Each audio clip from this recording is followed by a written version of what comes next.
'em up, lay it down just like Matt and Mari. Wrestling RHAPup's gonna make it sorry. Feeling like The Rock cause I'm driving in Ferraris. And we coming every week and it's feeling like a party. Moolah Ric Flair, showing out like Bianca Belair, Best podcast, flush it in the air, Roman Reigns and we win it, don't care, No cap. Throw 'em up, lay it down just like Matt and Mari. Wrestling RHAPup's gonna make it sorry. Feeling like The Rock cause I'm driving in Ferraris. And we coming every week and it's feeling like a party.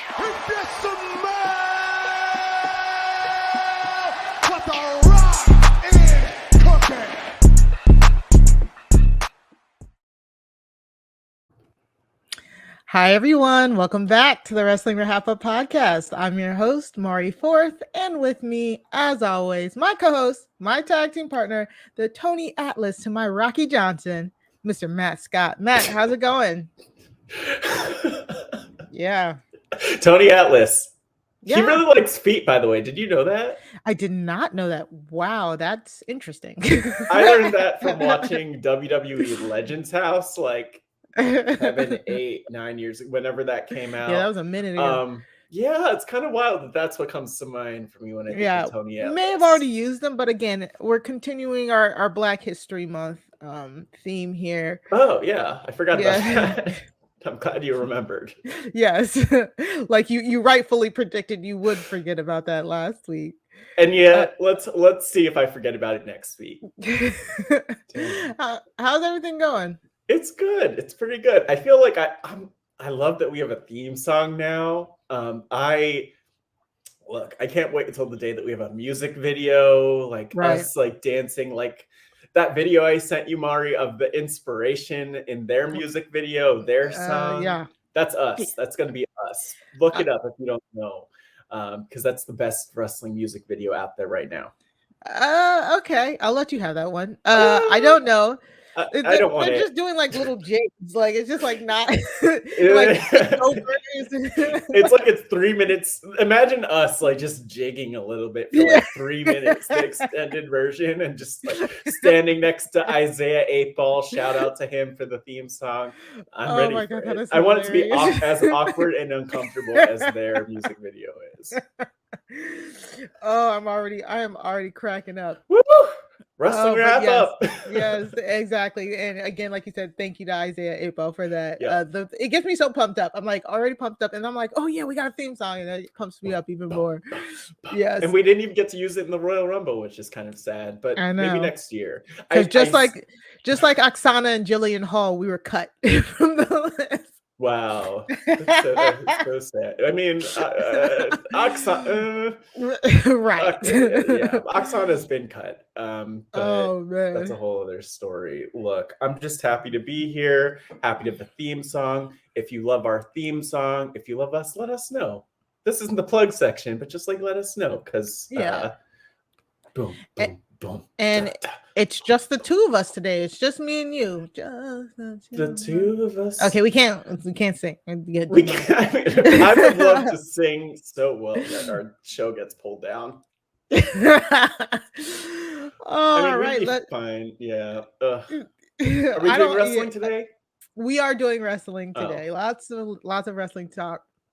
But let's go over the news brought to you by the Daily Smart app. The Daily Smart is an iPhone app that helps wrestling fans stay up to date on the latest headlines. You can watch videos from WWE, AEW, Impact, and more. The Daily Smart has all of your favorite wrestling podcasts that you can search, subscribe, and listen to. So download the Daily Smart today for free and follow on Twitter at the Daily Smart.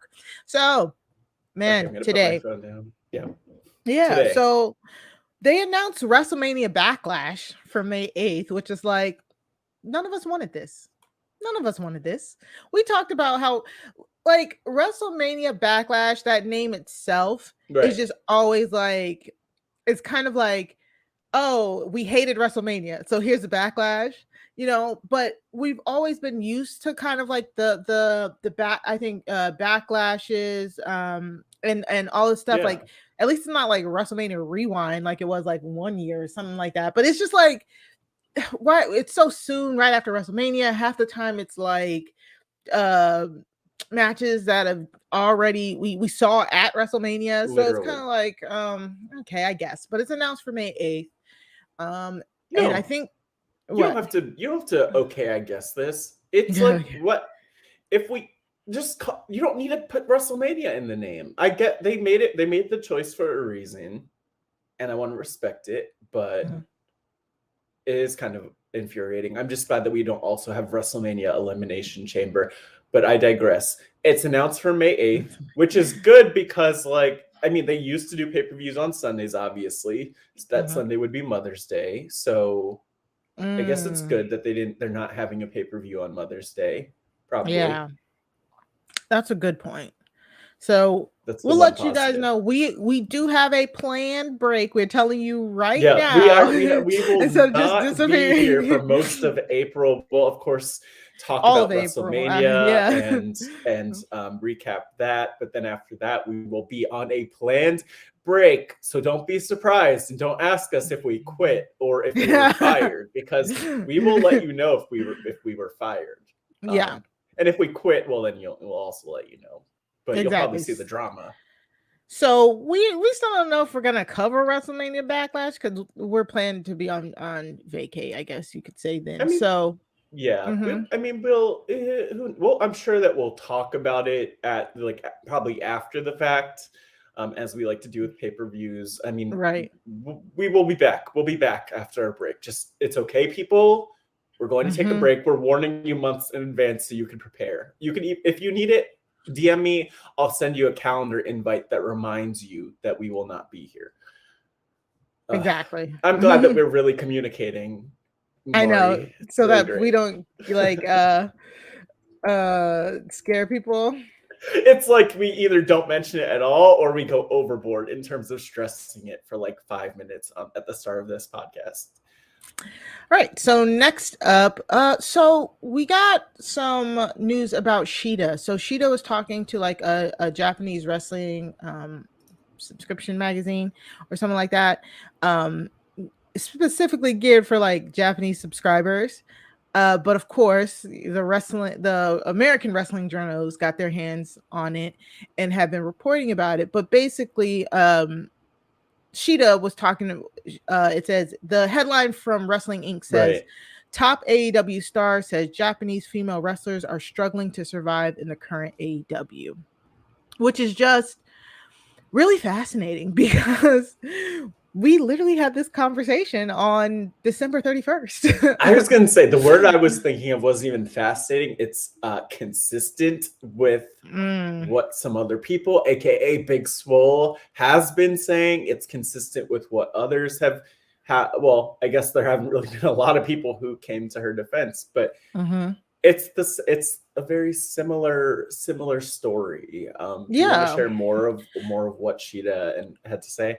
Yeah, so I want to quote as much as possible, just because I want to present this as objectively as possible, right? And one of her first opening lines was, Shida says, "My feeling is that the hurdle for Japanese women's pro wrestlers to come to AEW has become much higher. The major cause is the Corona disaster, which is not easy to finish, and it's because that the AEW women's division has grown so much in the past year."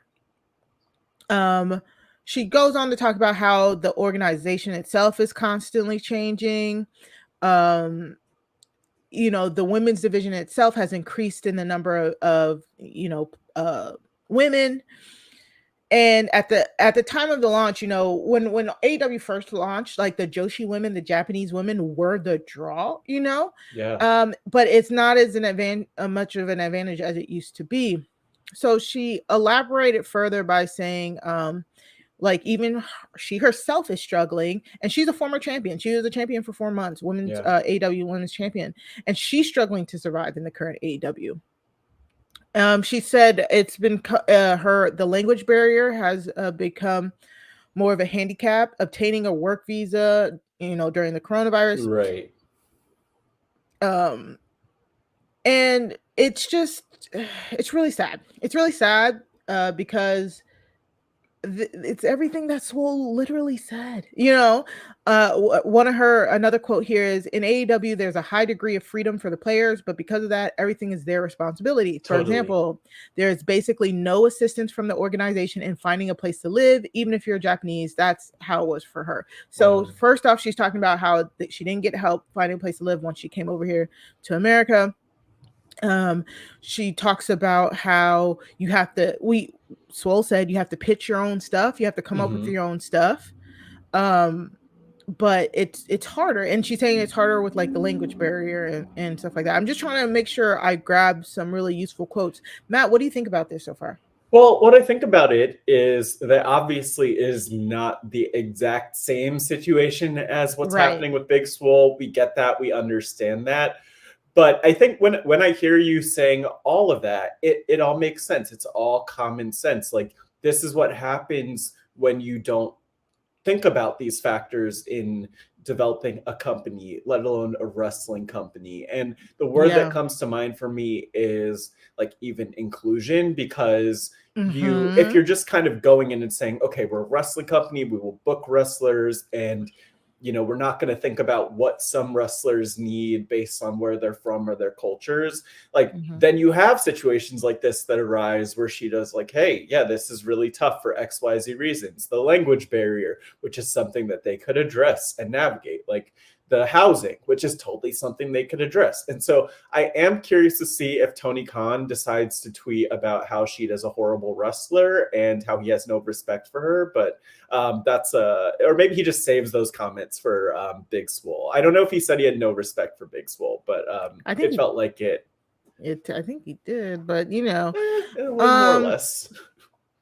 And finally, she said, even so, she's talking about Sakura, how Sakura found a room on her own and was desperately trying to seize the opportunity at AEW. But even though she came to America with such determination, she was not given a chance to participate in TV matches.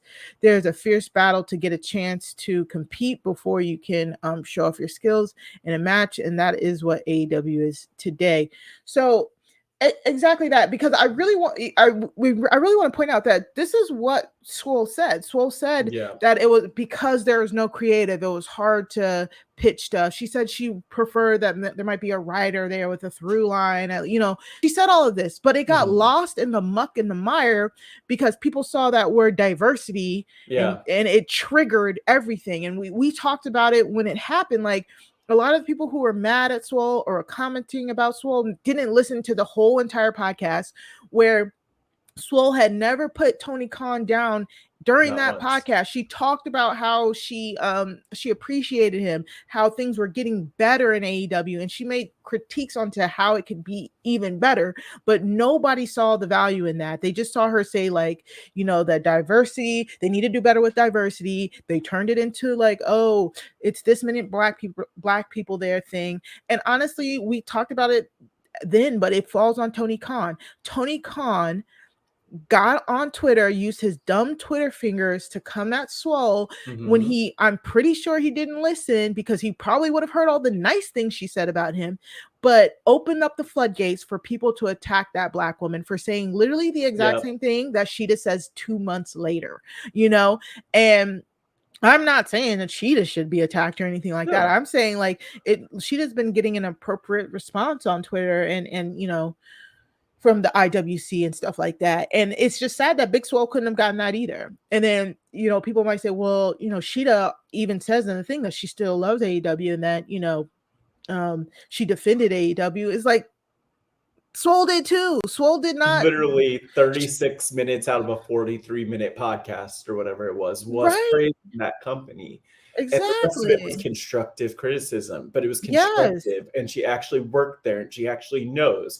Imagine being in a job and being let go, or even still being there. You have a perspective that the fans and people who are outside the situation don't have. And so the fact that fans have come were so hard at questioning and attacking, and even other wrestlers have been so big on kind of criticizing it is ridiculous to me, because if we just take wrestling out of it and talk about what Swole's saying, it makes total sense. That's what happens in organizations all the time when you don't consider what your employees need. So it's not controversial or surprising, and it's kind of ridiculous because most people, 99% of people don't know what it takes to like run an organization and the moving parts. But like if you just listen to what both of them, Shida and Swole, are saying, it's like, oh, of course, common sense says that what they're saying makes sense. And AEW could also do something about it if they decide to listen and not be defensive. But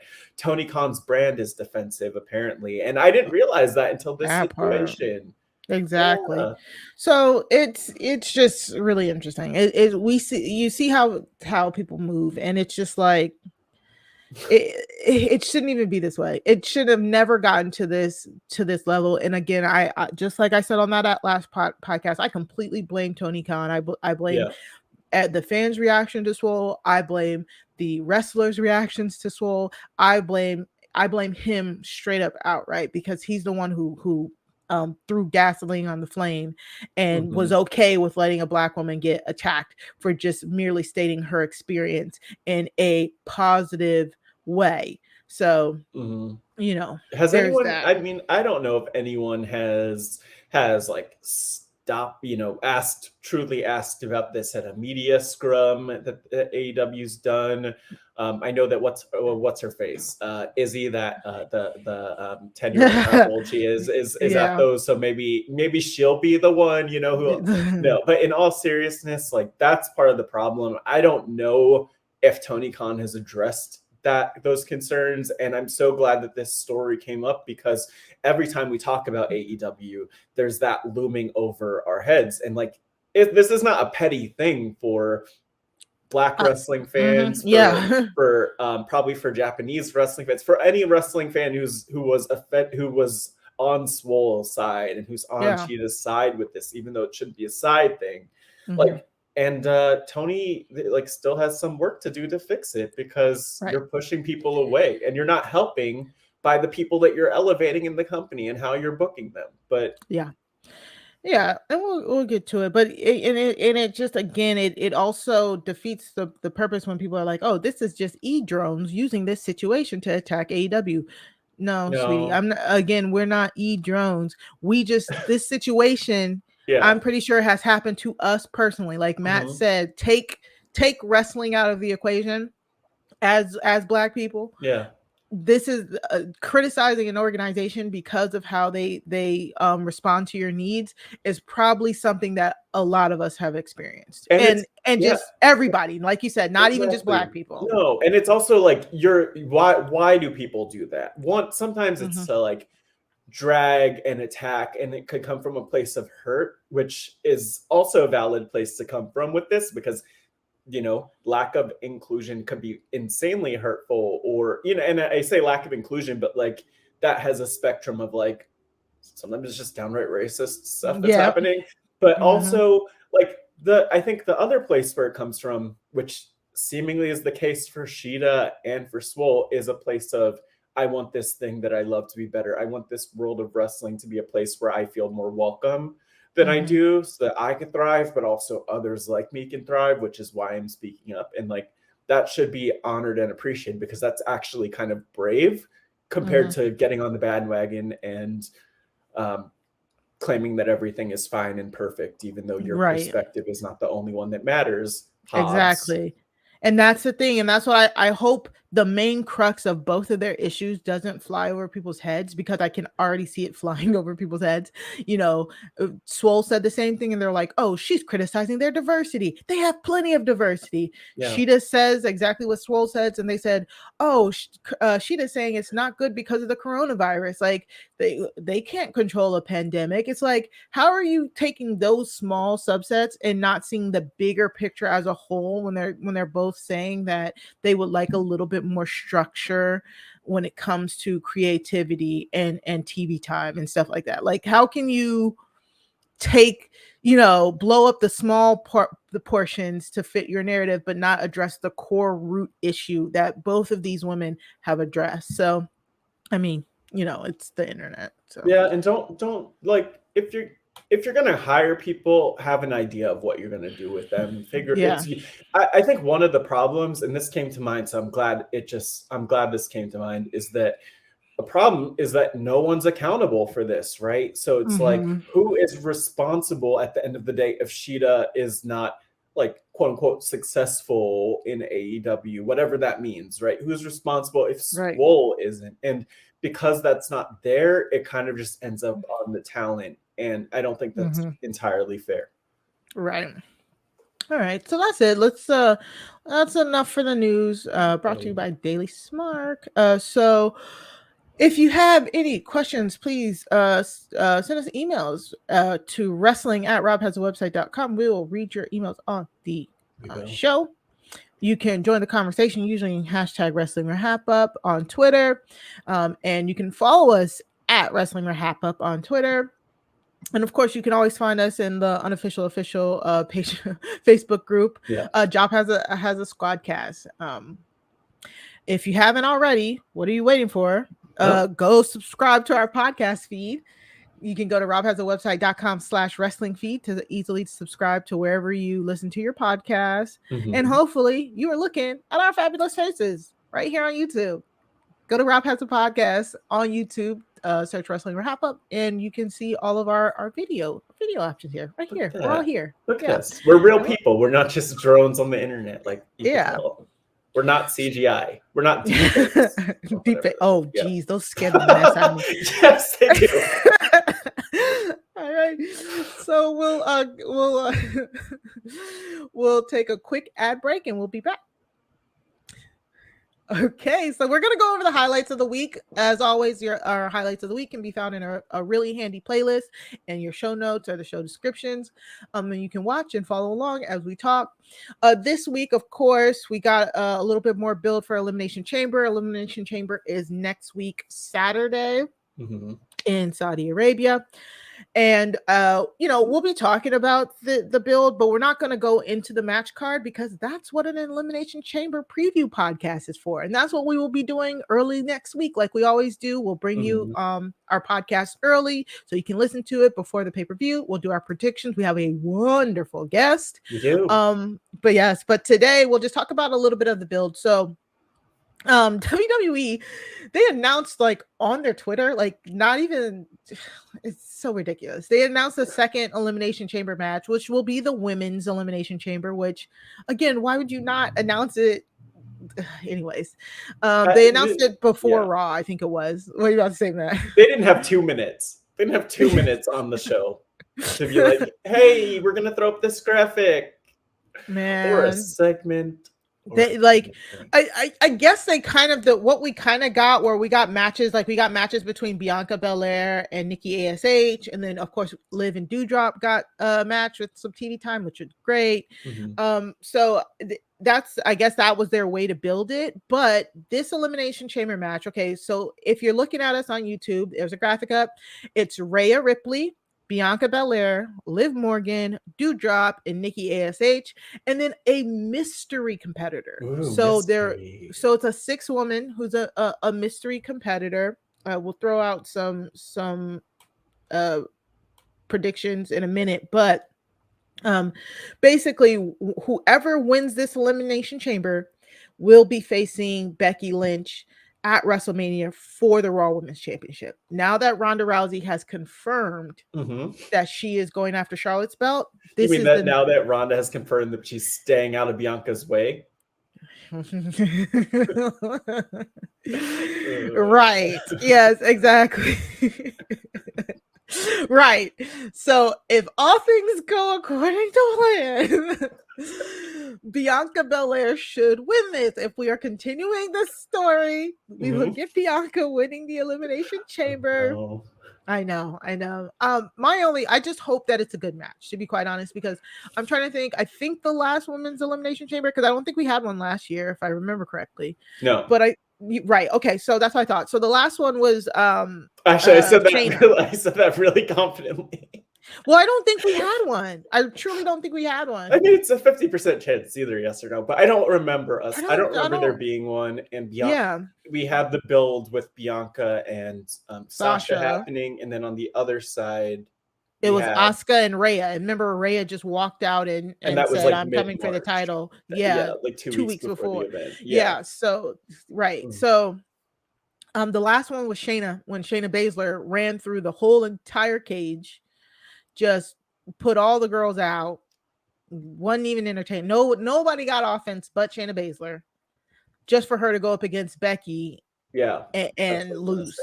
Yeah, great. So that's why I'm like, can we get a better book chamber? That's all I'm asking right here, right now, on this day. I mean, can we? Can we? Can we? So we got a question from the great Ashley in Our Job Has a Squad cast group. She said, "Will the mystery female be Asuka like it has been every time?" Has it been Asuka every time? I mean, I was like, I hope Mari knows this one. By the way, Ashley, hope you enjoyed your vacation. We know that you had some, so good for you. But yeah, I'm guessing I'll trust Ashley's judgment. So yes, it has been Asuka every time. And I mean, like, let's talk about this. So we have this mystery person, this mystery, it's not really like a black, it's like a gray silhouette. Person. Yes, a gray, so not person, silhouette. Yes, a black gray silhouette. Who are our options here for who it could be? So that's not Queen Zelina. Oh geez. So I think our options here, my guess would be Alexa Bliss, because we got another Alexa Bliss segment again that we did, Lily controlling her anger. Like, the segments were cute when I thought they were only going to be like for a month, but we're going on like month 3 now at this point, something like that. Yeah. So now I'm just kind of like, let's see what's happening, especially since I don't know where it's going, because I literally thought this was to change her character, but I'm still not sure. So we'll talk more about the Alexa stuff in a little bit. No, we talk about it right here. Okay. Well, like, yeah, this is okay. Well, because like the thing with Alexa, because Alexa is one option for who it could be. But the thing with Alexa is that we had this little, I don't know, Mari. Actually, I'm curious to hear how you would sum up these psychology appointments that Alexa's been getting. I don't understand them. I truly do not. Like, I can't tell if she's trying to control her powers, if we're unlocking powers, if he's trying to get her to let go of Lily, or he keeps using a Lily replica. Like, I'm really confused, and it could just be me not understanding it. You know, I'm fully open to admitting when I don't understand what's happening. And again, it could be me, but I just don't understand it. I just don't get it. I don't know where we're getting to here. Yeah, you know what? I wasn't feeling it until this week. And you know, I even as I was watching this segment this last week, so we see the psychologist who's working with Alexa. Basically, like, his thing is, number one, he is insanely tan. Maybe that's just compared to Alexa, but I just noticed his tan for some reason. Like, he has like only a tan that like a Hollywood actor could have. Like, a psychologist would not go to the tanning booth before their appointments, but I digress. Yeah. But anyway, like, it's all about, let's separate you from Lily. I guess Lily's a bad influence, and Alexa was talking about her anger issues and how she was cut off on the freeway and got angry and then like just drove away and like got her parking lot stolen and then just got out of her car and got angry and then like drove away, and then she like ran into like an evil creature of some sort with like rainbow hair, and it sounded to me like it was like a Lily replica or something like that she ran into, but like life-sized. And I feel like the segment was about a minute too long, but at the same time, I like that we're getting this unhinged character from Alexa that's really being invested in. And I'm just hoping that, like, they have two routes. They could go with the approach of, let's give her old gimmick back and move back to that, and this is the transition.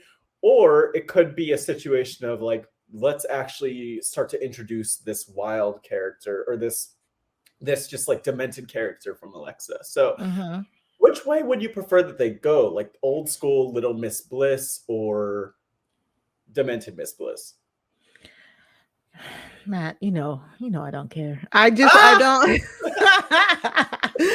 I don't know. I just want them to do it. Whatever it is, just do it, because it is really confusing me. And I think you did a great job of breaking that down. Thank you. That's why you are here. But yes. I just don't understand. It's not for me. And I'm just like, okay, I want to see it in action. I just want to see what's new, what's going to be different, So I highly doubt they go back to just Alexa Bliss. Yeah, it'd be strange. And she clearly has really good acting chops. I've always given that to Alexa.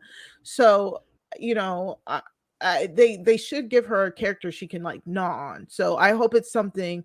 I hope it's something that's in between the over the top Fiend Lily gimmick, but not as subtle as the Little Miss Bliss, Evil Bliss, or whatever. I also hope that I get where you're coming from with all this, and on a completely different note, Alexa's wrestled a handful of matches in the last year. Yeah. And for that, I'm happy for her. And I hope that she's physically feeling good. I hope that she's happy with the character, where it's going. I remember Alexa tweeting, out of character, Alexa tweeting basically wait and see in regard to all of these different videos and segments and the build up. And so we will see. But I want to see.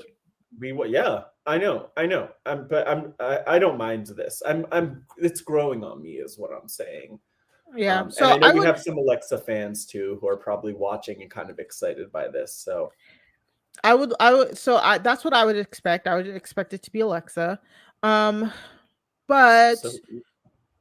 so Asuka, which Ashley pointed out, Alexa's on the short list. Maybe we go back to what are you doing? Maybe we go back to some of those Royal Rumble rumors, maybe a Page return. My biggest thing is, think so. Right. My biggest thing is if what should happen is Bianca wins, then that mystery competitor should not really be somebody huge and in the running. So that's what I'm just saying. Yeah. I mean, Alexa is still on par, and her debut won't eclipse if Bianca wins. Eclipse. Oh Jesus. Asuka being healthy, that makes sense. I mean, Ashley's right. Asuka being healthy makes a lot of sense. That's a great star power to put in the match that can also be okay with not necessarily winning straight off. Yeah. I don't like that. I don't like that for Asuka though, because they play too many games with Asuka. Yeah. It's a setup either way. Being that mystery competitor is a setup. It is, but Asuka, but Asuka, they've really disrespected Asuka in a lot of ways with how they've booked her. So I don't want her. I would love her coming back and being insanely dominant finally on the main roster in a significant way. But other than that, I think we were going through the list. Bayley comes to mind as an option potentially. I mean, I don't know if they would switch brands for Sasha in any way, but maybe Sasha. Right. But you were talking earlier on about or maybe I don't know if we were talking about this before the show or not, but the one female legend who comes to mind, this would never happen, but we did see at the Rumble, we saw Nikki ASH go and beat down Mighty Molly. And I would if they really built that story, that would be a nice little thing to see. I would like that. Just to see the Molly go around off the top of the chamber or some random crap like that. That's the one person love who would really actually be fun. And then she could lose. No one's expecting her to win. But yeah, Lacey Evans. What about Lacey? I don't think anyone asked her that. In the chamber. Right. Mighty Molly in the chamber sounds cool as all get out to me. Give me that. That's a perfect mystery competitor, check. Big name, check. Storyline going in, check. So obsessed with getting vengeance on Nikki ASH that she then gets rolled up, check. Like, yeah, I like that.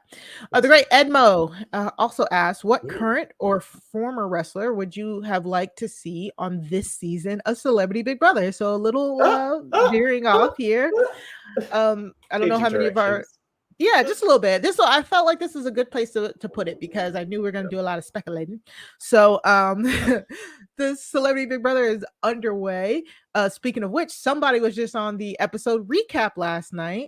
Good job, Matt. Oh, I thought you were talking about Taryn Armstrong, though. He was there. Matt, you go. You want to go first, or you want me to go first? Oh, you're going to go first. Okay. I haven't even thought about this question yet, as I'm like, let me pull up a graphic of this cast. But maybe by the time you start talking, I'll have. Right. I'm so like, I need them to have like maybe Misha Tate being on and winning all these comps is helping. Ooh. Like they, because I'm pretty sure the CBS producers don't know the difference between pro wrestling or UFC.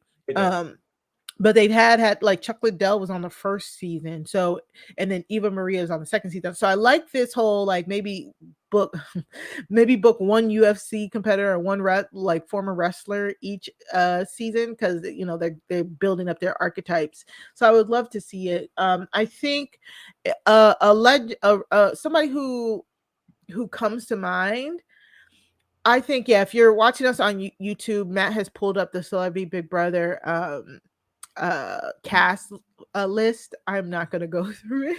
There are a lot of people there. It's a lot of people. You could find them on CBS.com under Celebrity Big Brother's cast. But I mean, some of the people who come to mind who might be like Lamar Odom from the sports world. You mentioned Misha Tate, who was Ronda Rousey's famous competitor. Oh yeah, competitor. Yeah, exactly that. Could you imagine if Ronda went into the Big Brother house? See, that's why I'm like in my mind, like that's my answer. Only because of Misha. Only because of Misha, because only like looking at this specific cast. I mean, there are a lot. That's one answer. Like you have like a built-in story. I don't know if there's actually any drama between them. Well, see, I don't think they're saying like in the house right now. I don't think Edmo. I mean, just period, I guess. Well, like, who would you put in the house right now? Oh, no, he did. He said this season. Okay, he did say this season. Yeah. Okay, then it'll be Ronda. Definitely. It'll be Ronda. I mean, yeah, let her go. Let her go. Yeah, just to see her and Misha. Oh, my God. That would be gold. Man, I would love to see some fights and like some that's real, what I'm saying. Like, that would be some fights. Julie Chen, like, blow the whistle. Yeah, exactly. Yeah, I guess that would be my answer. Well, I think one of the Bella twins, maybe really Nikki. See them. Nikki. I think Nikki could do. Really? I think Nikki would be great. I mean, she did Dancing with the Stars. She's realistic. So yeah, she did Dancing with the Stars, so she's not adverse to like celebrity stunt casting. And I think she would be really good. I think she'd be really good. I think people would like her. Yeah. I think she could win some stuff. But anyone from the current roster who's not Ronda Rousey, who you would add in? I like this question a lot. I do too. Again, Naomi. I think watching Naomi on Total Divas, she was always the sensible, calm one who always tried to keep everybody like from fighting. We're talking about. Oh, I'm just talking about women. Yeah, but like I feel like that would be better in general. I don't know. If we're talking about men, then of course it's the Miz. It's the Miz. You got to put the Miz back into a house with strangers. Yeah, to see the Miz compete. How freaking awesome would that be? Awesome. There it is. So you set me up. Yes, I did. Thank you. So that would be my those would be our choices. Yep. For celeb casting. Oh, the Miz and Lamar would be hilarious this season. I think they would be really funny together. We definitely don't have an answer to this, but I do wonder like if any of these wrestlers are Big Brother fans. That'd be nice to know. Yeah, probably not, but yeah, that'd be like interesting. Watching 3 times a week, at least 3 times a week. Hard busy most when you're on the road. Days. Yeah. All right, well, let's keep it moving. Got some stuff to get through. So we also got Becky and Lita. Of course, they're continuing their feud before Elimination Chamber next week. I thought you know, at first I was like watching this, I'm like, oh, it's just gonna be another promo. And it technically was. However, I did like this promo by both Becky and Lita. You know, it was some primo character work going on here. Becky Lynch talking about how she gave up everything to stay the champion, gave up the fans, gave up her friends. I think she's like, that's kind of like a nod to Charlotte in a sense. Just gave up everything to stay the women's champion, and it just makes sense. And you know what I'm saying? Yeah.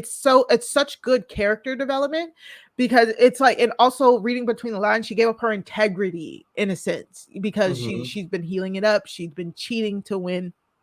You know, so I love this story. And then I love Lita bringing in how the fans are the ones who propel her, and she will always have the fans. If she has nothing, she has the fans. And she made a great point of how it was the fans who put her there, and she like chanting Lita, because it really brought me back. Remember, Matt, when she made her like debut as like S.A. Rios's valet, right?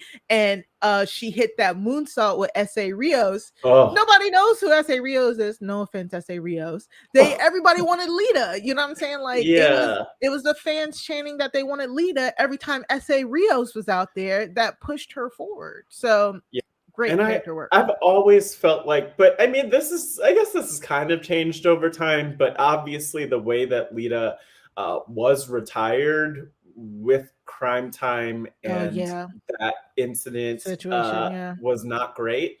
And so I always just felt like people didn't have like the right respect or love of Lita. Like I felt like even though she was so over, especially compared with Trish, she was just underrated. And you know, you think of everything with Edge and Matt Hardy that came up, and that left a bad taste in people's mouths. So I'm glad that people are still not like anti Lita, though it is funny because they did boo her for a little bit during the Royal Rumble. I don't know what she did.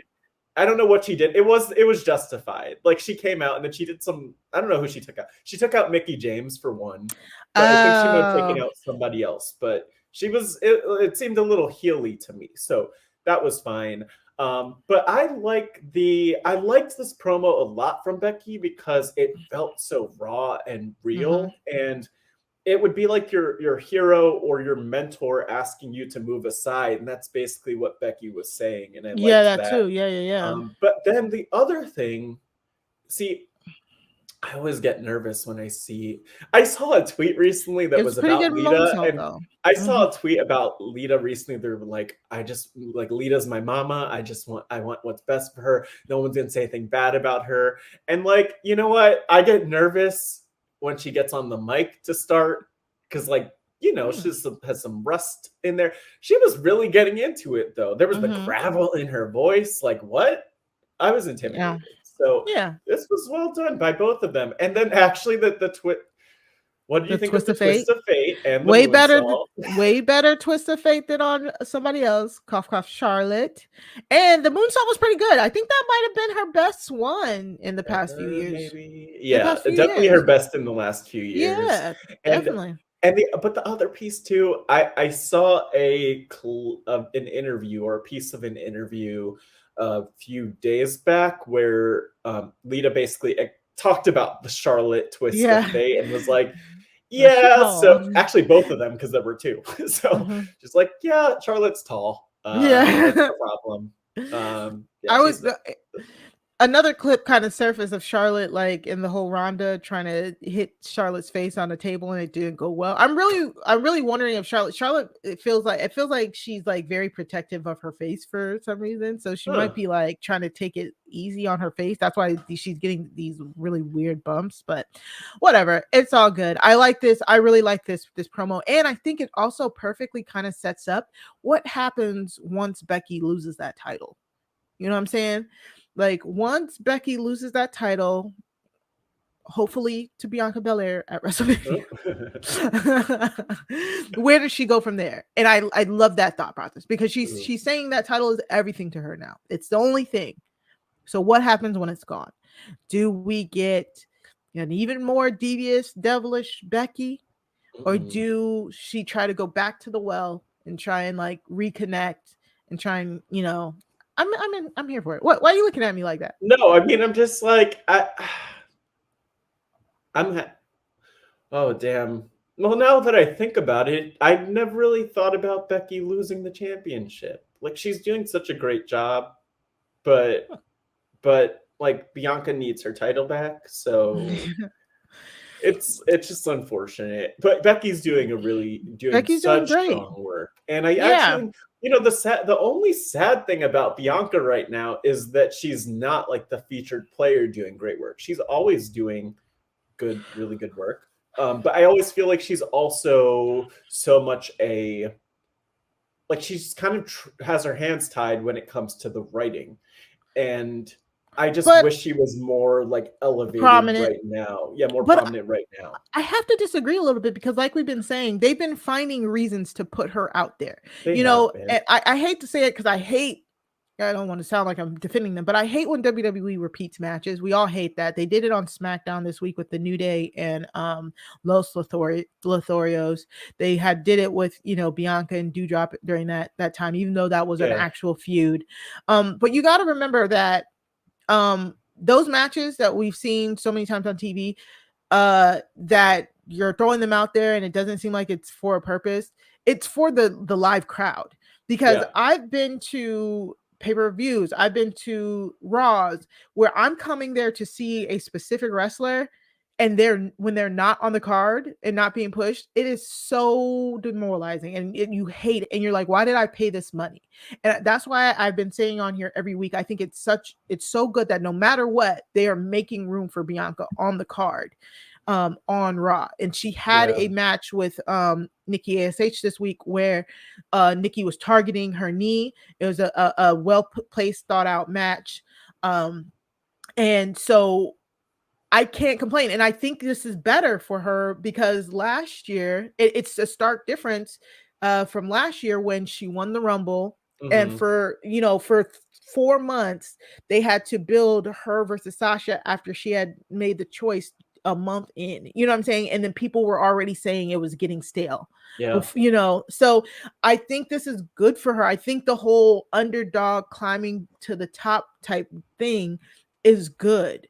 So she has less time to have to be able to do fluff to during WrestleMania. So that's where I'm coming from it. But again, this can all go totally left if she doesn't win. And I mean, Bianca is such a star too, like in every single thing she does. And I don't know, maybe the one thing that I would ask for is like giving her, it would be nice. It's been nice seeing her. Like I really liked the feud, I'd call it a mini feud with Doudrop.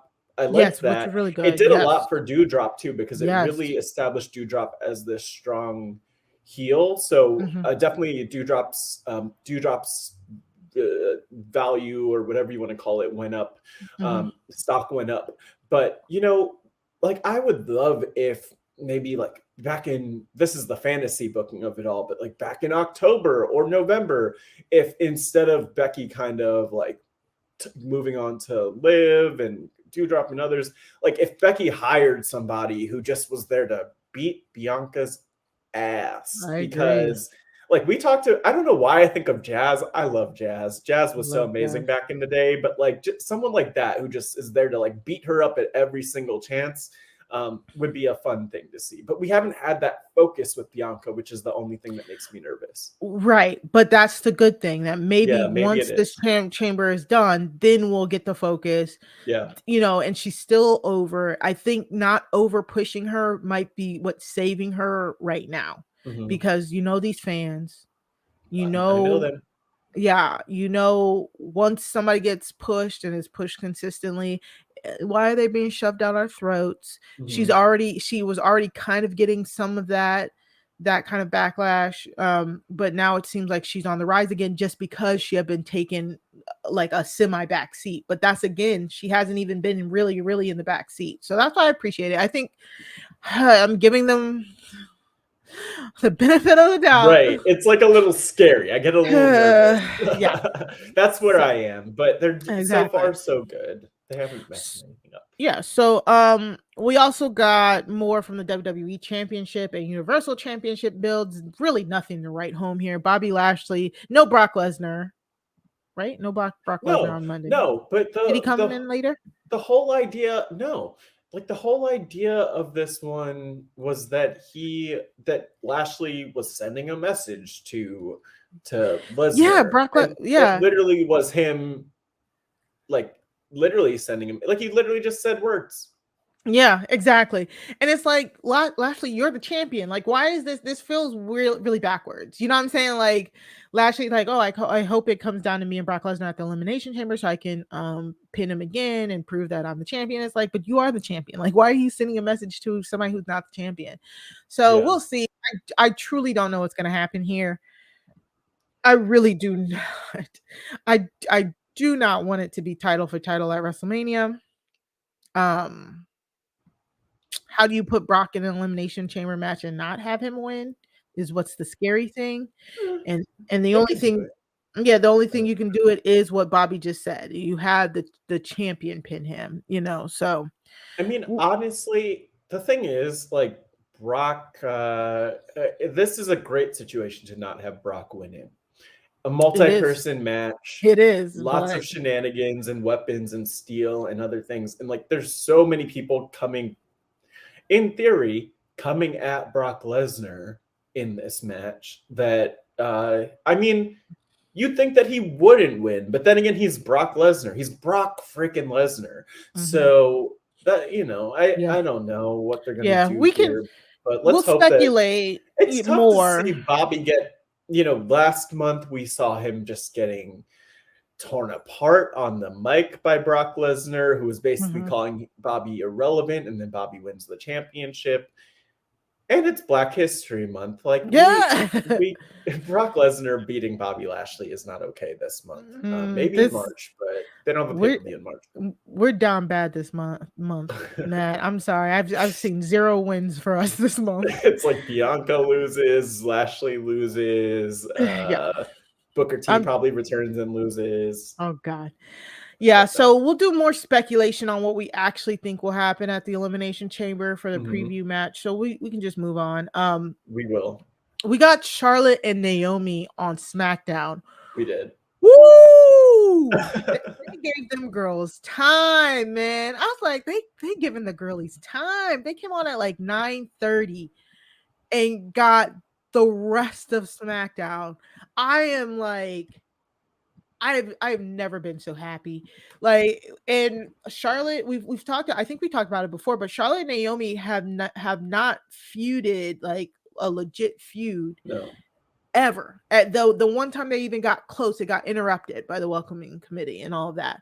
So this match, this is what their second match, but this is like the match where they actually, because Sonya Deville, the show starts off because Sonya Deville tries to suspend Ronda Rousey for putting her hands on her, and Sonya comes out in an arm sling, and I was like, oh, okay, they're gonna Brock Lesnar Ronda Rousey. Like they really got me. I was like, okay, they're suspending Ronda indefinitely and giving her a fine so she can go home, blah blah blah.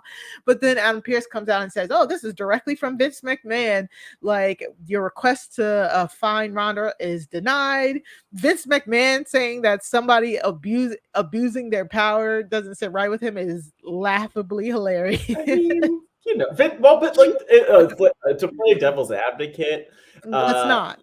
Vince McMahon does know what abusing power is like. So, well, he does. That's true. But to condemn it is hilarious. Yes. But he did say that if Sonya interfered in that match or put her hands on Naomi, then her job would be in question.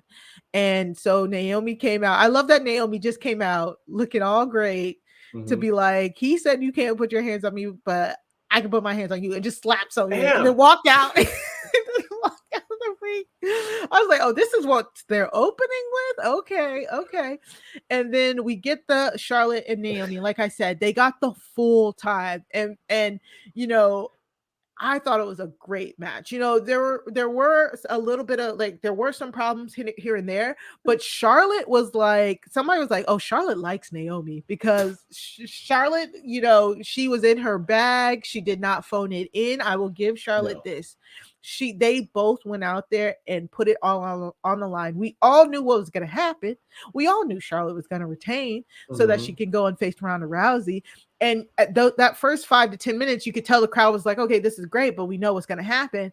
By the time all of those near falls were happening, the crowd was eating that up. Like, Naomi got in so much offense. I'm actually not even that mad that Charlotte took all of that offense and kicked out of it. I mean, I didn't much like her kicking out of Naomi's split leg moonsault because that is her finisher.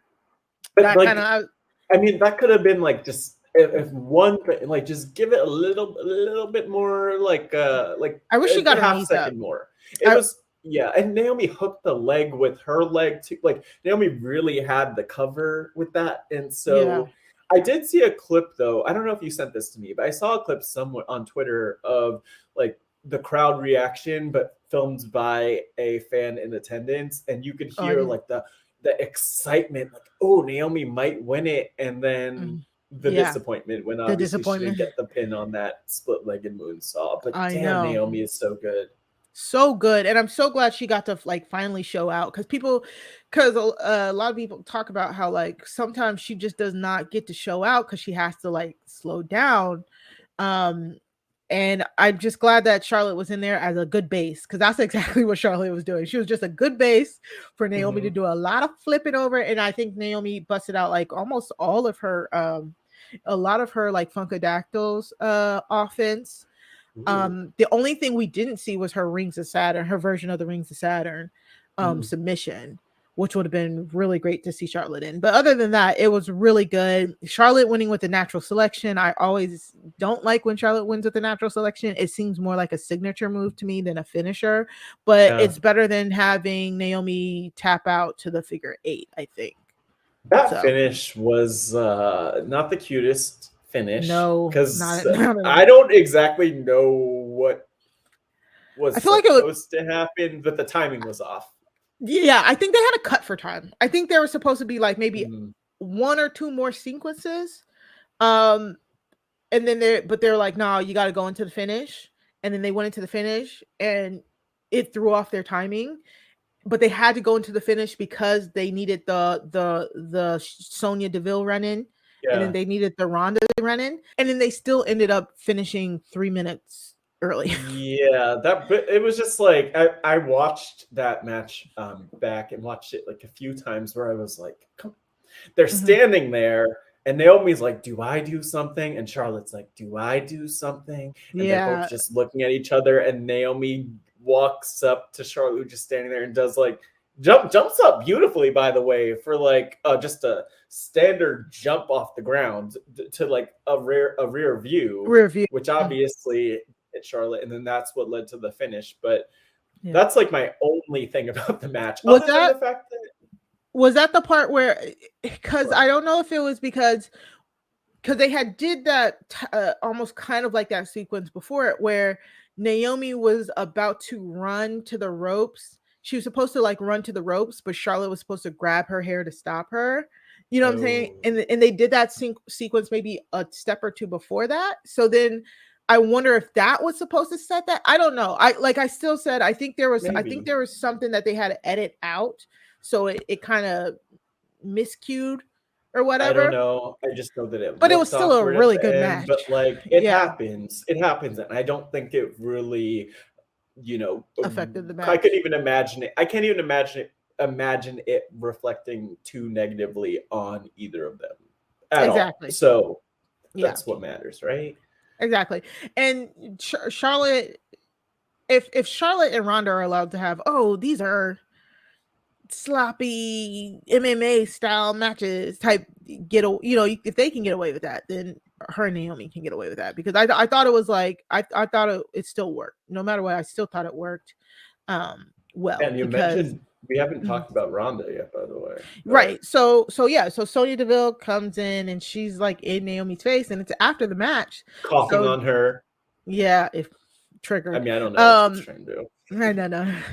So Naomi hits her. She hits Naomi. Then Charlotte comes in, and they both, Sonya and Charlotte, start beating up on Naomi. Of course, Ronda Rousey comes out for the save, which I saw this setup. I was like, they constantly have to use Naomi to get other women over, but I digress. Ronda comes out for the save. She puts her hands on Sonya's other arm. But we find out that they now have a match at Elimination Chamber. It'll be Ronda Rousey and Naomi versus Sonya and Charlotte at Elimination Chamber, which I'm actually excited about. That's pretty good. And good for Naomi to be like in that, you know, and her and Sonya. So I'm assuming her and Sonya are getting that a WrestleMania spot. I would assume, because they still haven't technically had a full out one-on-one match. They deserve it. They deserve it, and Naomi deserves it. So, and it's a perfect story to add a women's match without feeling forced and to finally finish out a storyline. So this is great. This is great. Yeah, Everything it's about great. this. And I hope that we get to, considering the fact that it will hopefully lead up to a Mania match. You know what would be really annoying is if it led up to like one of those, like this is the week before Mania. We're gonna give you this match because we're on the card. Yeah, or the Saturday before Mania, which would be even worse. Yeah, which is now they're doing the Saturday before Mania is technically the kickoff show, so it might be on there. Damn. Well, we'll see, but it shouldn't be, because this is like an actual feud, and not the Saturday, the Friday. I'm sorry, the Friday before Mania is. I mean, the WrestleMania. Yeah. Whatever they called it. Pre-show. Maybe it's just kickoff, pre-show, something like that. WrestleMania Friday, because I remember last year it was like WrestleMania Friday, WrestleMania Saturday, WrestleMania Sunday, day one, day whatever, WrestleMania Day 0. I don't know, but I love this because I mean, taking out how anyone feels about Ronda, you know, but like it's great for Naomi to be next to Ronda. Anytime she's next to Ronda, Naomi's a true veteran and the star, so I think that'll come across next to Ronda. But also, people are watching Ronda. That's just the way it is. So hopefully that means they're also watching Naomi. Yep. And all the good sis was, one, it was a storyline, a real storyline feud, so that she can now just go sit and have babies for a minute and then come back later. Because that's what she wanted. Because if you think about it, she's had, you didn't know that she's had her. Naomi. What? Naomi. Yeah, because somebody it was on Twitter. Somebody had posted about like, oh, I love how all of the women in the match, they named all the mothers in the match. It was like, oh, all the women have been able to go and have babies and come back. Great. And then she had like tweeted under like me next. And so it's like, and we've known that Naomi wanted to, you know, have kids one day, but she was just kind of finding the right time and place. We knew if you watch Total Divas, you know that. So that's the problem. And she's accomplished in the last 5 years. She's had a WrestleMania moment. She's had a decently long title reign, but during that title reign, she never had an adequate feud, and that's what she said. She just always wanted a feud, and so she finally got this non-title feud with Sonya Deville that I like, and I think a lot of people like. So I think if it culminates at WrestleMania weekend, then she can go sit down if she wants to for a while. I don't want to see that, but well, I mean, no, I want her to be happy, you know. I was gonna say I want her to have her kids or whatever happens. But man, good for her. She's in a great spot to take because I guess you never really know if it's gonna be your retirement and if you're out of this, and it's good that she's in this spot where she's really making an impression if she is planning on taking time off for whatever reason. But we'll see. Yeah. We will see. 34. So young. I didn't even, and by the way, like, she's so young, but I also didn't realize that Roman Reigns was also like only 36. Like, these people are in the prime of their careers. Yeah. So freaking young. It's just unfortunate, you know, women got to deal with. Yeah. But it's good that she's able to like have that time. And you know, I haven't really thought so much about the fact that Naomi's been I'm assuming she's still on Total Divas. If that's still Total Divas hasn't. It's not a thing. Was It hasn't been a thing. I don't know. Okay. I don't know if it's canceled. They just haven't been filming. Because, I couldn't remember. Yeah. Well. Yeah. You know, yeah. But I mean, either way, it's good. That definitely raised her stock because I know people who know her as Trinity. You know, from that show. So. Exactly. Only the best for Naomi. Let's see where everything goes with her, but they're doing great. Exactly. With her. So we got to talk about it is Black History Month. We got to talk about the biggest things of the week. Keith Lee debuted on AEW. We talked about last week how there were rumblings that he would debut, and we got it. I mean, he had a stellar debut against what's his name from Private Party. Cassidy. Wait. Yes. It was like half. Yeah, Cassidy. Cassidy. Isaiah Cassidy. Like Isaiah Cassidy. There it is. Yeah. Sorry, Isaiah Cassidy. But Keith Lee, I mean, we got him. Wow. That was a really good debut. He came in, we basked in his glory. We did. He threw around, he used his shoulder to throw Isaiah around. It was really good. I'm just so happy that it seems like he's happy.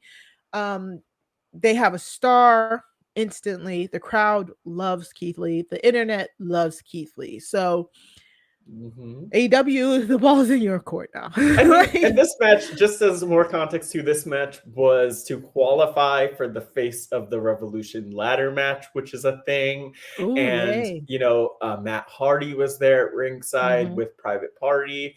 And I think the only other thing, before getting back to the Keith Lee of it all, is that mid-match, Matt Hardy, I mean, I don't want to say... The comparison could be made to Jeff Hardy and the alleged Jeff Hardy walking out mid-match at a house show through the crowd, because Matt also just like walked out mid-match through the crowd and left. And so I don't know if that was a reference.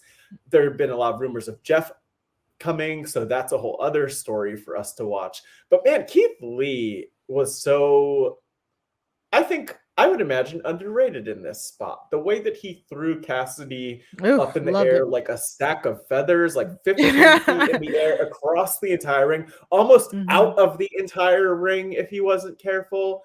Like, Keith Lee is so underrated, and I don't even think people know what he's going to bring in AEW. But I hope that they'll respect him and book him like he deserves to be booked.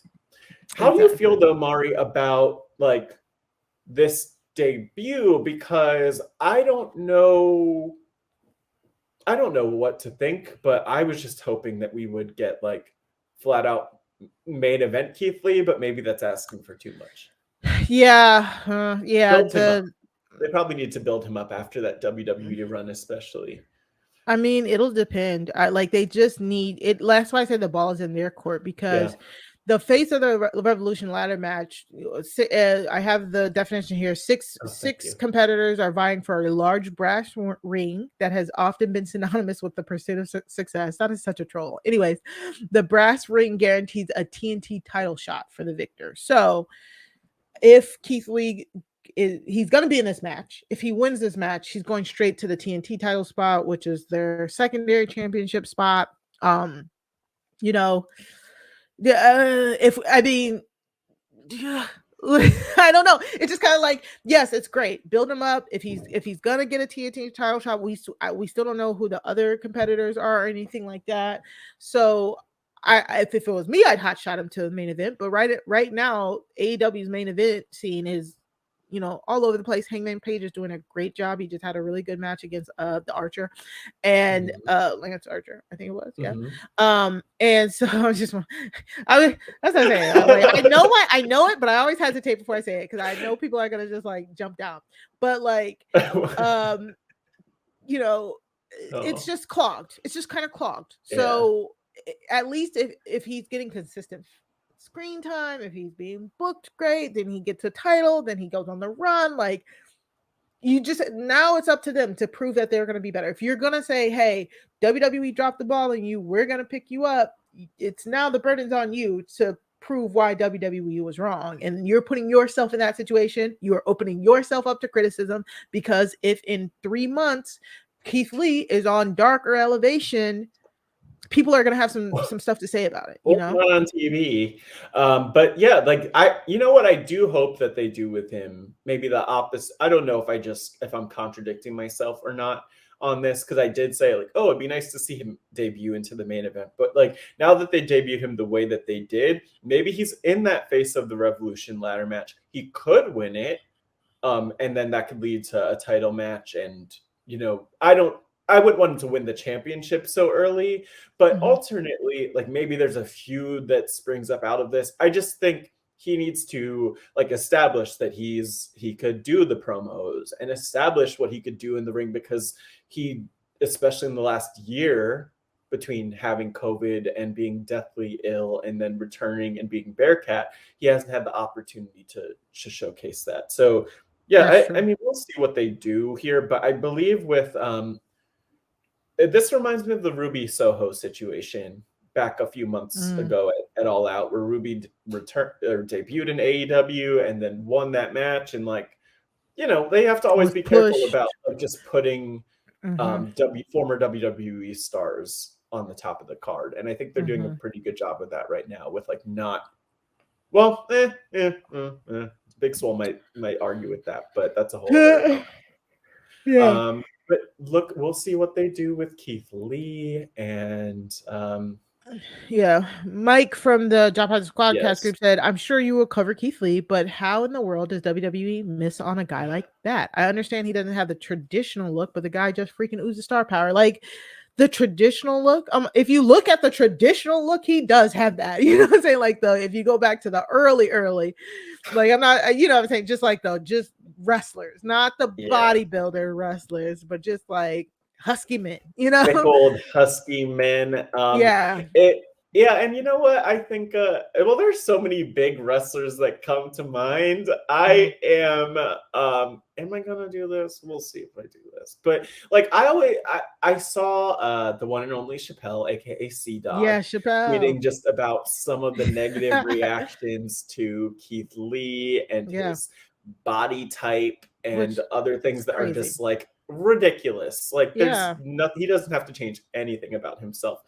But like Rikishi, have you heard of Rikishi? Yeah, love Rikishi. Yeah. I'm gonna do this just for me. But the Haystacks Calhoun, yeah, like 600 pounds, gigantic, bigger than Keith Lee. Keith Lee's not even that big. He's not big, and it doesn't really matter because he's so freaking agile. Like he's so light on his freaking feet. Like that's the biggest part that pisses me off about WWE missing. Like Mike said, it's like you had a man who is big, just Vince's type, minus the muscles, you know, who can move. That man can zip around the ring and has good conditioning. So like, why does it even freaking matter? And then he put him in a singlet because he was offended. Like a lot of people, I was so excited like he was back in trunks. A lot of people were excited he's back in trunks because Keith Lee does a lot for men that look like him.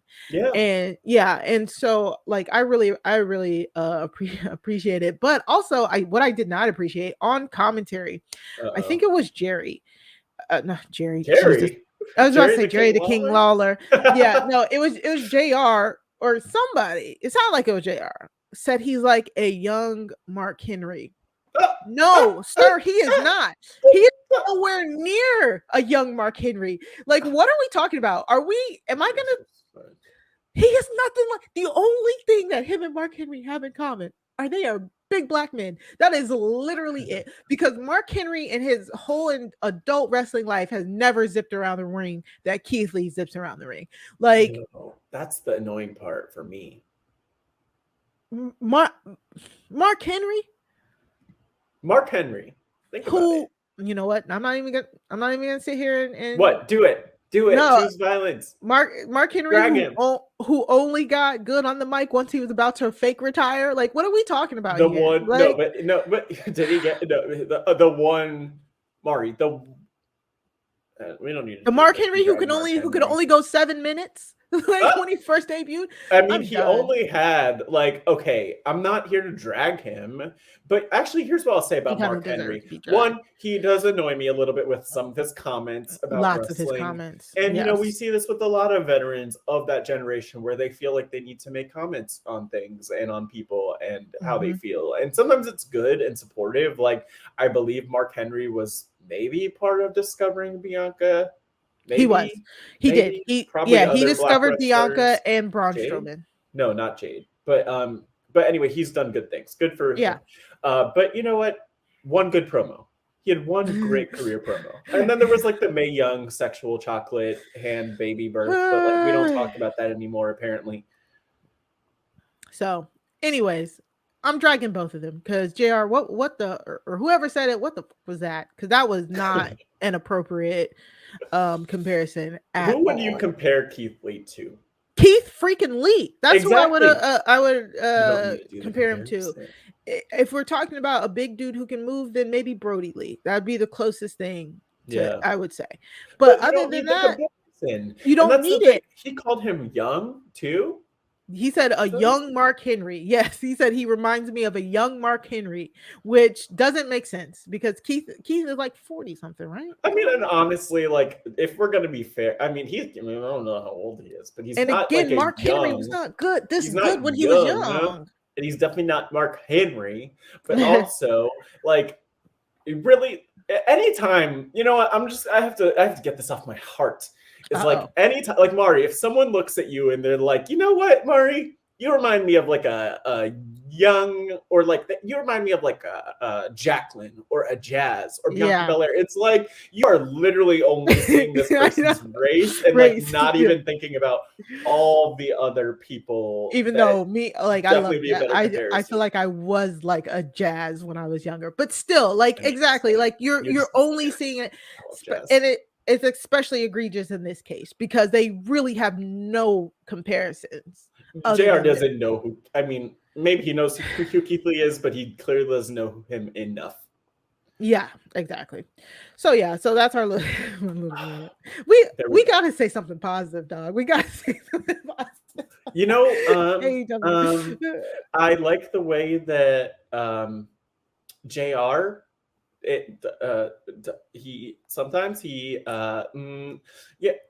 What's our next topic? Jade Cargill had a really good match against debuting AQA, who signed with AEW, former WWE superstar who's most known as she was from Booker T's wrestling house, AQA. Damn. She was let go in these most recent firings, and she barely got any time on NXT before she got fired.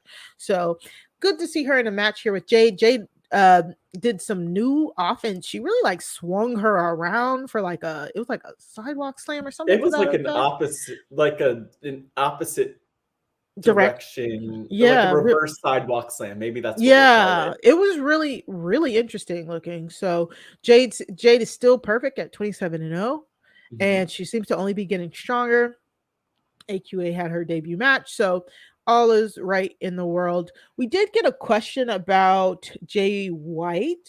Well, wait, hold on. What? On Jade. What?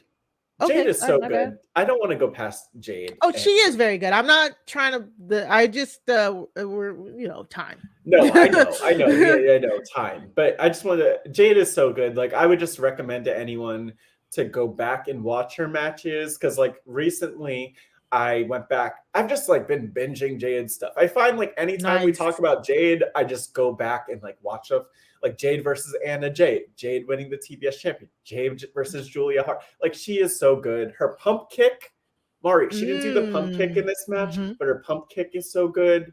And her glam slam, aka Jaded, we love her. Oh yeah, I love a good glam slam. Yeah, exactly. Like she has definitely progressed. It was a year ago when she had the Shaq match because we were actually still podcasting. So that's a really good jump there, like a really good progression. She's a good person to talk about because she also she did a tryout for WWE at one point, which I happened to run into like randomly, and then apparently I don't know what's true, but allegedly WWE is interested in Jade. I don't know how true that is, but like it wouldn't surprise me. It wouldn't surprise me. Yeah, and that's what I've heard, but I don't remember where. So don't quote me on that. Yeah, I wonder when she did the tryout for them. I can't remember. Yeah.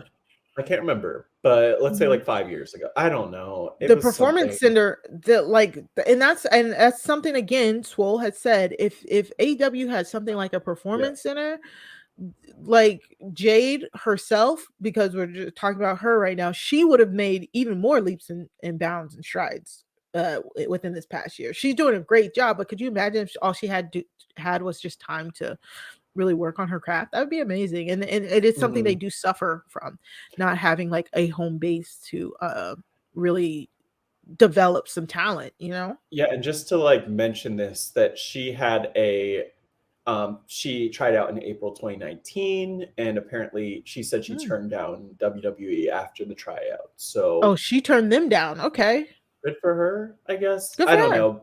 Anyway, we like Jade. We support wrestlers' decisions if it's their decisions to make the moves that they make. So I completely support that. And speaking of which, we saw another move take place on AEW with the debut of another wrestler on the show just this past Dynamite.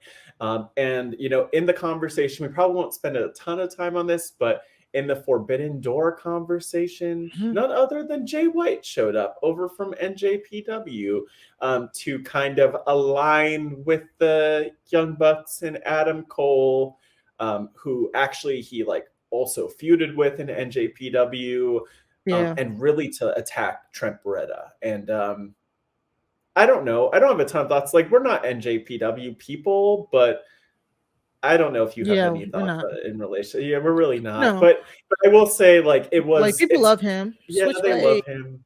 They love him. But we did get a question actually from somebody. Yeah. Mari, what's the question? Oh yeah, sorry, my bad. So it was more of a comment kind of or question. Am I the only one who isn't excited about the Jay White debut? Like, I saw him do his thing with the Elite and Best Friends, and it was just like, okay. I mean, like, we have no prior, like, I know of Jay White. I've heard of him. I haven't seen any of his matches really, but I know a little bit about the backstory. And to me, it's cool. It's just whatever. They'll continue to build. Now, is dropping him in there with the Elite and the Best Friend stuff, that might be a little bit much, just because it feels like that storyline has a lot going on, and then they keep adding more people. So I feel like it might be getting muddled, but you just never know. They're still just kind of just starting this. So so far so good. I mean, it's not for me. It's not for me. But a lot of people liked his debut. Well, yeah, but also I think the one thing I really want to say about this is that, like, the way that they did the debut, they had him walk up, and it was just an awkward segment because you're seeing the back of this man's head, and he has a jacket on that says Switchblade on the back, which is his nickname. I get it. But like, I didn't know who he was. And then they started saying, that's Jay White. That's Jay White. And it's like, is it Jay White?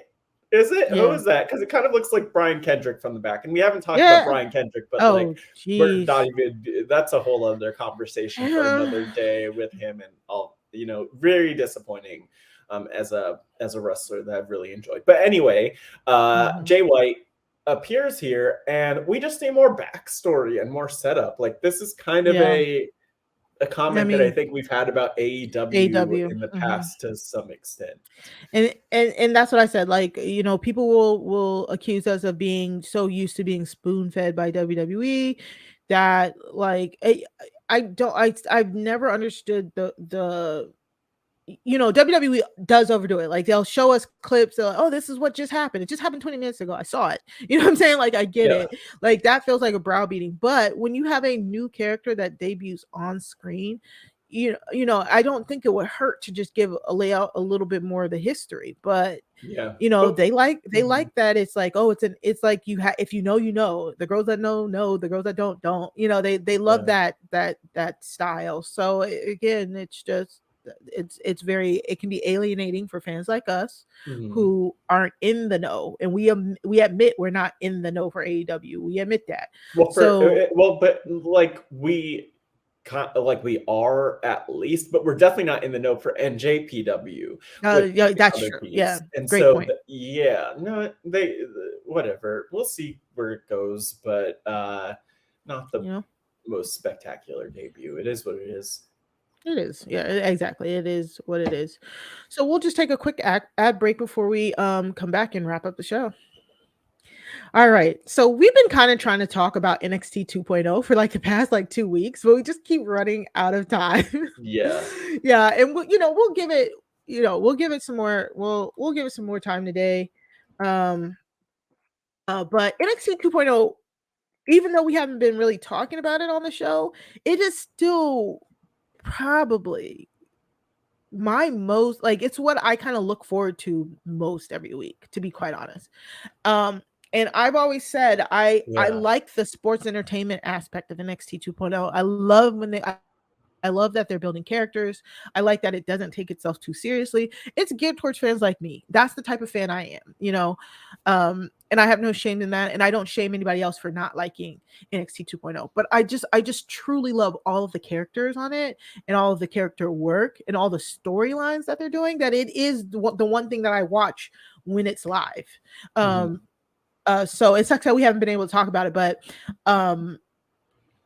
this week we finally got the finals set for the men's Dusty Cup. Yeah. MSK put an end to BBC's run. I don't even know what they said that stood for initially. I don't know either. They just shouldn't have put that out there. But Malik Blade and Idris Enofe's Cinderella run comes to an end at the Dusty Cup semifinal, where MSK goes over to go to the finals for the second straight year in a row. And then the Creed brothers, whoa, the Creed brothers versus the Grizzly Young Veterans. That was a match, man. That was a match. I've talked about on here how the Grizzly Young Veterans don't do anything for me, but the Creed brothers do. I don't know why I like them so much. I don't know. Julius and Brutus, right? Creed, Julius, Brutus, the Barbara Creed, and Orange Julius Creed. They do it for me. I don't understand, but that match was good. It was just they were just hitting each other. It just felt like a Haas match, I don't think I missed anything, because we have been watching NXT, even though we haven't been talking about it. Yeah. But I didn't realize that they were such faces. People were cheering the heck out of them throughout this match. And you know what? I love seeing the just the intensity that the Creed brothers bring too. They just feel fired up. It was a lot of they had that amateur wrestling background, so all of the slams, all of it just felt so weighted, so I bet they really to slap each other before the match. Yeah, very testosterone. Yeah. Yes. So it's set. So Vengeance. The reason why is because Vengeance Day it's next week. It's next week Wednesday. So the semifinals for that. MSK versus Creed brothers. I would imagine this goes to the Creed brothers because MSK just won.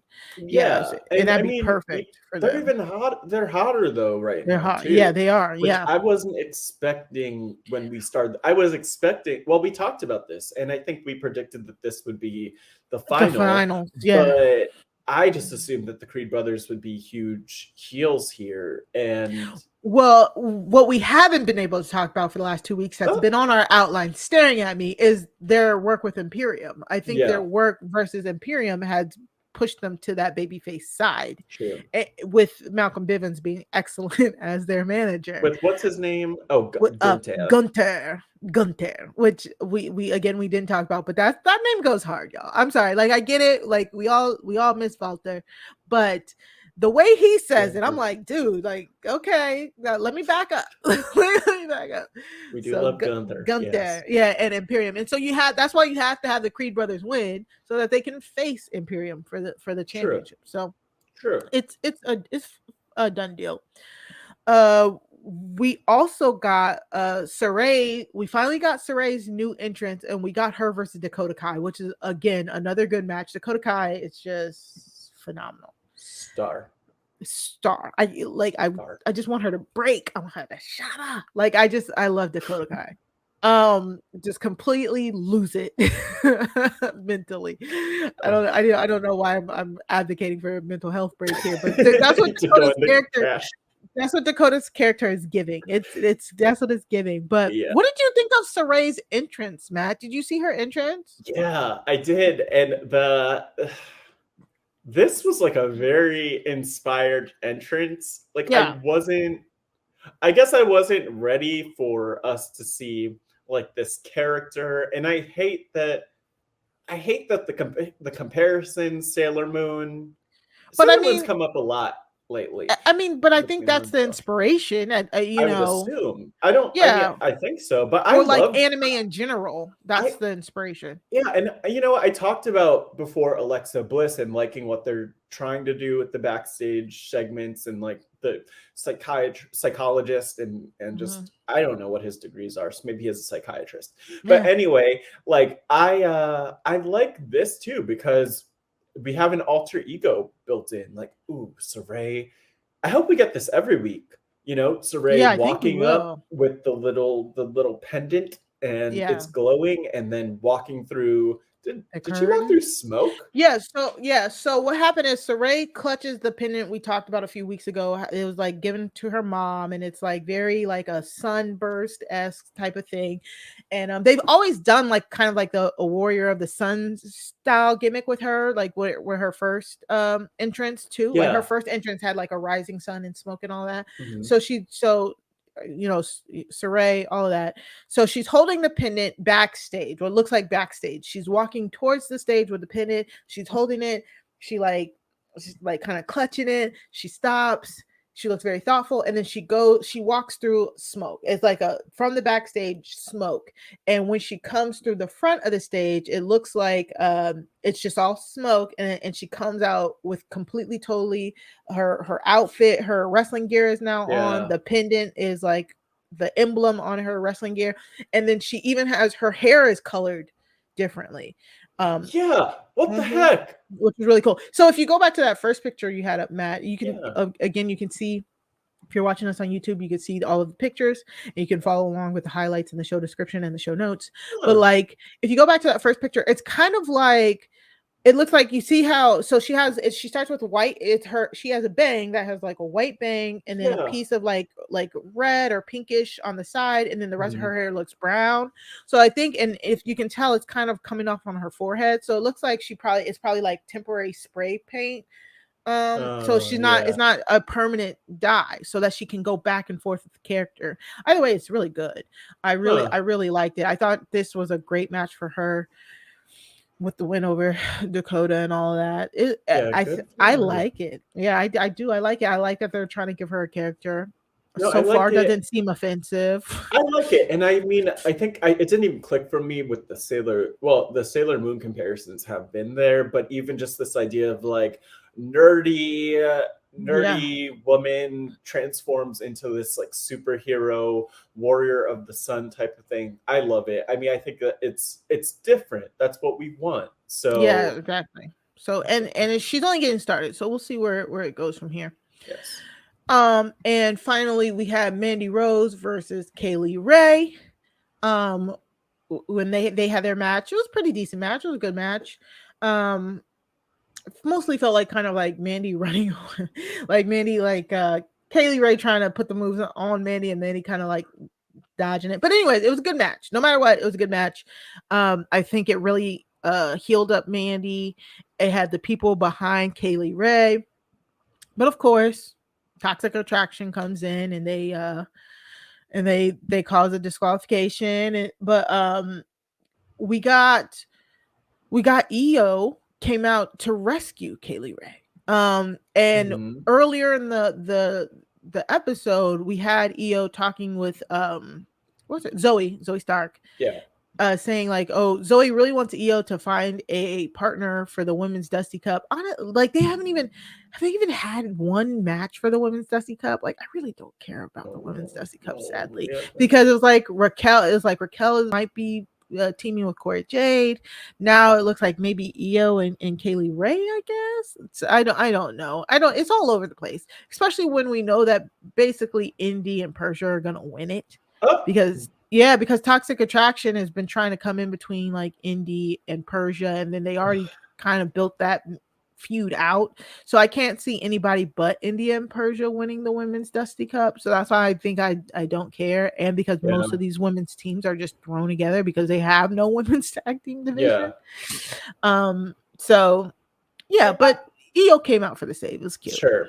I mean, it just feels a little old because we did see Io in the same spot. I mean, maybe we've seen it a few times for the save in recent months for different people. Like for Raquel, but we even just we just saw it for War Games too, where Io was coming out to make the save, and I'm sure that it also happened with Zoe and Cora, and like just don't let.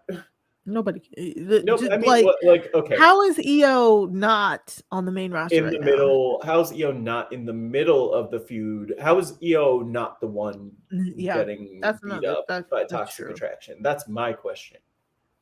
I really wonder if Io is going to make the jump to the main roster or not.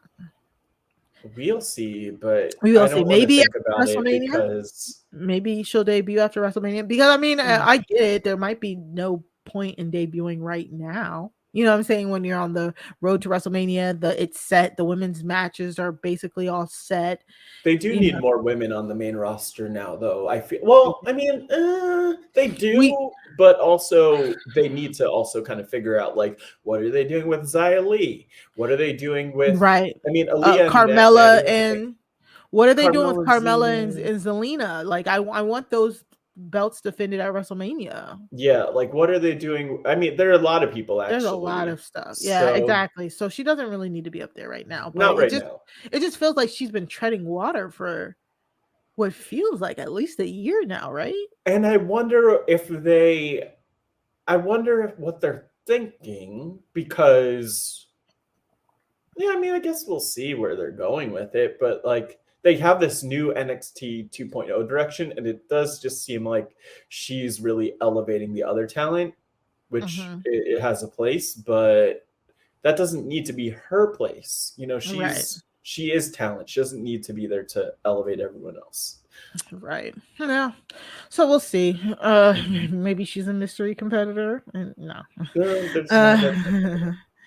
Yeah, but again, shout out to Carmelo Hayes and Trick Williams, who have been just fantastic over the last weeks. The feud with Cameron Grimes has been amazing. Yeah, I was going to shout out Grimes too. Yeah, I want Carmelo to retain, but the work they are doing, the all three of them are doing on the mic is just amazing. Braun Breaker was supposed to be signing like a contract with Santos from Phantasma, but then Dolph Ziggler walked out. So I have no idea what they're doing with the top title right now. Yeah, I mean, we did just have AJ Styles also there with Grayson Waller. So if this is going to be their thing where they just bring in people to like put over some of their other stars / work with them, cute. I'm okay with it. Yeah, I like it. But it just still seems weird. Like it as you yawn through it. You're like, this is kind of boring. But by the way, you'll appreciate that. Speaking of yawning, I pulled up Wendy Chu. Shout out. Oh my gosh! Yes, shout out to Wendy Chu. Wendy Chu is amazing. I mean, she's having an okay feud with Tiffany Stratton, who I'm just like, sure, girl, sure. Like, oh my gosh. We have not. We'll talk about them we'll talk about both of them more at some point. Yeah. There's a lot there. There's a lot there. The only thing I want to say about the Tiffany Stratton character, is that it's nothing new. So it's kind of disappointing.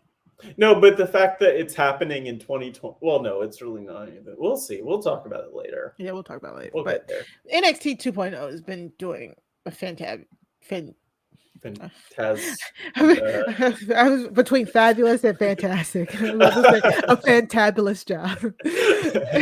Legado del Fantasma. Fantabulous. Yeah. All right. That's it for the highlights of the week. Thank you for joining us for the highlights of the week. As always, they can be found in your show description or show notes, in your podcast feed, or under this YouTube video. So please feel free to watch and follow along with us. Matt, this has been a great week. So glad we could fly through these topics together. So tell the people what you've been up to. What? Great question. I've been on the Wrestling RHAPup with the one, the only, Mari Forth, the EST of RHAP, BuzzFeed's own. And also, by the time you're hearing this, Mari and I have we recently went live for RHAP's 12th anniversary, the 12 for 12. And so I hope you enjoyed it. We said some really funny things, but also some really deep things. And you know, it was really entertaining. And the live that we're going to do in an hour will happen a long time before this episode came out. And then also Pod Friends, which features confessional conversations with the podcasters and people of RHAP. New episode coming out. Last week's episode featured RHAP Out of Context, the Twitter account, which just features quotes of us talking here. That what I'm saying right now might be on RHAP Out of Context. They're always watching, which is it's good to know that some people are always tuned in. Always, just like Big Brother. But I actually have a new episode coming out with it's a Valentine's Day edition with two of our former guests who actually came on to the Wrestling RHAPup last Valentine's Day week, Kevin and Nigel.